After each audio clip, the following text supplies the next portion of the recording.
Reporter breaking. പയ്യന്നൂരിൽ CPM വിമതർ നിയമസഭാ തെരഞ്ഞെടുപ്പിൽ മത്സരത്തിനിറങ്ങും. സാധ്യത തള്ളാതെ CPM പുറത്താക്കിയ വി കുഞ്ഞികൃഷ്ണൻ. എന്നാൽ സാഹചര്യത്തിനനുസരിച്ച് തീരുമാനമെടുക്കുമെന്ന് കുഞ്ഞികൃഷ്ണൻ റിപ്പോർട്ടറിനോട് പറഞ്ഞു. കേൾക്കാം. എൻ്റെ സ്ഥാനാർത്ഥിത്വവുമായി ബന്ധപ്പെട്ടുകൊണ്ട് ഞാൻ നേരത്തെ തന്നെ മാധ്യമങ്ങളോട് വിശദീകരിച്ചിട്ടുള്ളൊരു കാര്യമാണ്.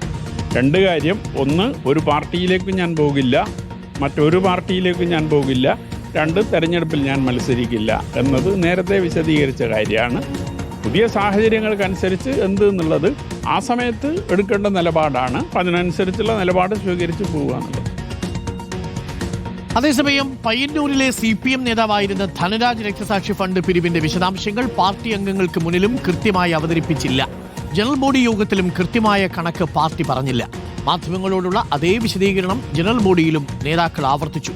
ജില്ലാ കമ്മിറ്റിക്ക് ബോധ്യപ്പെടാത്ത കണക്ക് എങ്ങനെ പാർട്ടി അംഗങ്ങളോട് വിശദീകരിക്കുമെന്ന് ആരോപണം ഉന്നയിച്ചതിന്റെ പേരിൽ നടപടി നേരിട്ട വി കുഞ്ഞികൃഷ്ണൻ റിപ്പോർട്ടറിനോട് പറഞ്ഞു. സത്യസന്ധമായ കണക്ക് എൻ്റെ പുസ്തകത്തിൽ സൂചിപ്പിച്ചിട്ടുണ്ട്. അവരവതരിപ്പിച്ച കണക്കും സൂചിപ്പിച്ചിട്ടുണ്ട്. ജില്ലാ കമ്മിറ്റി നേരത്തെ കീഴ്ക്കമ്മിറ്റികൾ റിപ്പോർട്ട് ചെയ്ത കണക്കിനെ സംബന്ധിച്ചും ഞാൻ ആ പുസ്തകത്തിൽ സൂചിപ്പിച്ചിട്ടുണ്ട്. ഇതെല്ലാം വെച്ചുകൊണ്ട് എങ്ങനെയാണ് അവർ കണക്ക് തയ്യാറാക്കി കീഴെ അവതരിപ്പിക്കുക എന്ന സംശയം നേരത്തെ തന്നെ എനിക്കുണ്ട്.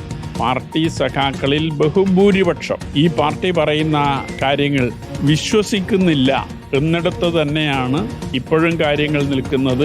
ഈ ജാഥയിലുടനീളം ഞാൻ ഉന്നയിച്ച വിഷയത്തെക്കുറിച്ച് ഒരക്ഷരം പറയാൻ ജാഥ ലീഡറോ മറ്റുള്ളവരോ, അതല്ലെങ്കിൽ മാധ്യമ സമ്മേളനത്തിലൂടെ ജില്ലാ സെക്രട്ടറിയോ മറ്റുള്ളവരോ ഒന്നും ഇന്നേ വരെ പറയാൻ സന്നദ്ധമായിട്ടില്ല.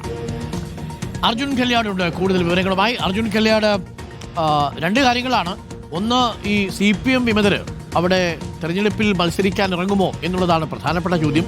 കുഞ്ഞികൃഷ്ണേട്ടൻ നേരിട്ട് ഇറങ്ങിയില്ലെങ്കിലും വൈശാഖിനെ പോലെയുള്ള ആളുകളുണ്ടല്ലോ, അവരെ ഇറക്കാനുള്ള സാധ്യതയുണ്ടോ? അതൊന്ന്.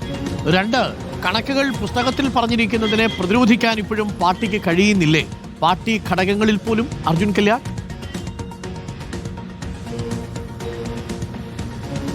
തീർച്ചയായിട്ടും രണ്ട് പ്രധാനപ്പെട്ട കാര്യങ്ങൾ തന്നെയാണ് ഡോക്ടർ. ഒന്ന്, ഈ നിയമസഭാ തെരഞ്ഞെടുപ്പുമായി ബന്ധപ്പെട്ടുകൊണ്ട് ഈ ആരോപണ വിധേയനായിട്ടുള്ള TI മധുസൂദനൻ തന്നെ വീണ്ടും പയ്യന്നൂരിൽ മത്സരത്തിനിറങ്ങുകയാണെങ്കിൽ അവിടെ ഒരു വിമത സ്ഥാനാർത്ഥി CPMന്റെ വിമതർ എല്ലാവരും ചേർന്ന് നിർത്തും എന്നുള്ളത് വളരെ പ്രധാനപ്പെട്ട കാര്യം തന്നെയാണ്.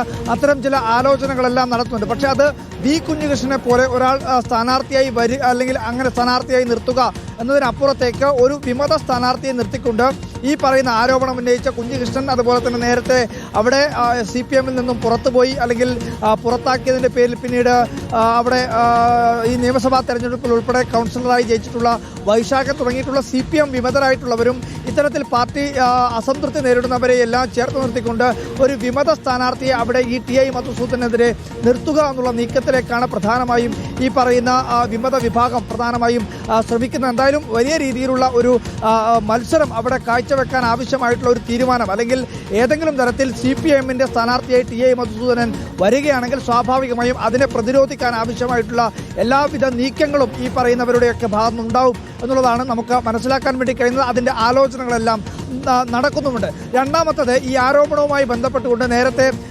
പാർട്ടിയുടെ ജില്ലാ സെക്രട്ടറി ആയിട്ടുള്ള KK രാഗേഷ് ഉൾപ്പെടെ പറഞ്ഞിരുന്നത് ഇത് പാർട്ടിയുടെ കാര്യമാണ്, ആഭ്യന്തര പ്രശ്നമാണ്, അതുകൊണ്ട് തന്നെ പാർട്ടി അംഗങ്ങളോട് ഇത് സംബന്ധിച്ചുള്ള കണക്കുകൾ വിശദീകരിച്ചാൽ മതി എന്നുള്ളതായിരുന്നു സൂചിപ്പിച്ചിരുന്നത്. എന്നാൽ കഴിഞ്ഞ ദിവസങ്ങളിലെല്ലാം പൂർത്തിയായിട്ടുള്ള പയ്യന്നൂർ ഏരിയ കമ്മിറ്റി കീഴിലെ ലോക്കൽ ജനറൽ ബോഡി യോഗങ്ങളിലും കണ്ണൂർ ജില്ലയിൽ ആകെ വിളിച്ചു ചേർത്തിട്ടുള്ള വിവിധ ഏരിയ കമ്മിറ്റിക്ക് കീഴിലുള്ള ലോക്കൽ കമ്മിറ്റി ജനറൽ ബോഡികളിലൊന്നും തന്നെ ഈ കണക്ക് സംബന്ധിച്ചിട്ടുള്ള കാര്യങ്ങൾ റിപ്പോർട്ട് ചെയ്തിട്ടില്ല എന്നുള്ളതാണ്. അതായത് പാർട്ടി അംഗങ്ങളോട് വിശദീകരിക്കും അല്ലെങ്കിൽ കണക്ക് അവരോട് ബോധ്യപ്പെടുത്തുമെന്ന് പറയുമ്പോഴും അവരോടും ഈ കണക്ക് ബോധിപ്പിച്ചിട്ടില്ല എന്നാണ് നമുക്ക് മനസ്സിലാക്കുന്നത്. ഈ റിപ്പോർട്ടിങ്ങിന്റെ ഭാഗമായി 3 പ്രധാനപ്പെട്ട ഭാഗങ്ങളാണ് ഉണ്ടായിരുന്നത്.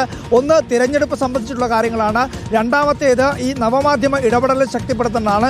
മൂന്നാമത്തെ ഭാഗമായാണ് ഈ പയ്യന്നൂരിലെ ഫണ്ട് തട്ടിപ്പ് കാര്യങ്ങൾ. അതിനകത്ത് കണക്ക് സൂചിപ്പിച്ചിട്ടില്ല എന്നുള്ളതാണ് നമുക്ക് മനസ്സിലാക്കാൻ വേണ്ടി കഴിയുന്നത്. ജില്ലയിലെ ഒരു ജനറൽ ബോഡി യോഗത്തിലും ഇത്തരത്തിലുള്ള കണക്ക് അവതരിപ്പിച്ചിട്ടില്ല എന്നത് വളരെ പ്രധാനപ്പെട്ട കാര്യമാണ്. Doctor, thank you. അർജുൻ കല്യാടാണ് വിവരങ്ങൾ നൽകിയത്.